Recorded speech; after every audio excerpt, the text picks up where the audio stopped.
A plot twist is like a roller coaster ride.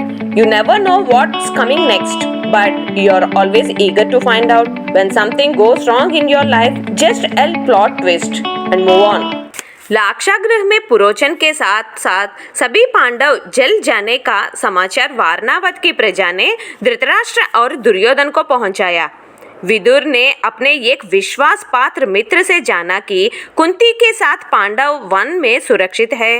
पांडवों की मृत्यु की बात सुनकर दुर्योधन ने वारणावत में सभी पांडवों की अंत्येष्टि की।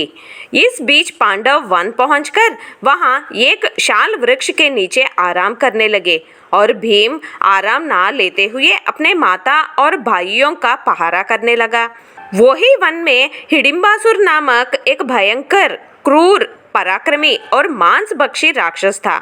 उसे हिडिंबा नामक एक बहन भी थी। पांडव वन में आते ही हिडिंबासुर को मनुष्य की गंध आ गई और उसे मनुष्य का मांस खाने की इच्छा होने से हिडिंबा को बुलाकर वन में आए मनुष्यों को लाने की आज्ञा दी ताकि पांडवों को वह मारकर खा सके। हिडिंबा ने वन में सो रहे पांडवों के पास जाकर वहां पहरा करने वाले भीम को देखकर मोहित होकर विवाह करने का प्रस्ताव रखा। भीम ने हिडिंबा एक राक्षसी होने से उनसे विवाह करने से इनकार किया।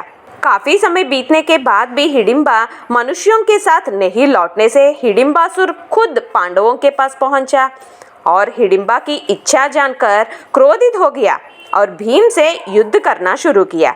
इस बीच कुंती और सभी पांडव नींद से जाग गए। हिडिंबा ने कुंती को अपना परिचय देकर अपनी इच्छा बताकर भीम और हिडिंबासुर के युद्ध का कारण बताई। इस बीच भीम ने हिडिंबासुर को मारकर तुरंत वहां से निकलने के लिए तैयार हो गया ताकि दुर्योधन को हिडिंबासुर के मृत्यु के द्वारा पांडव जीवित रहने की बात ना पता चले। इस विचार से भीम, कुंती और सभी पांडव वहां से निकल गए और हिडिंबा ने भी उनका अनुसरण किया।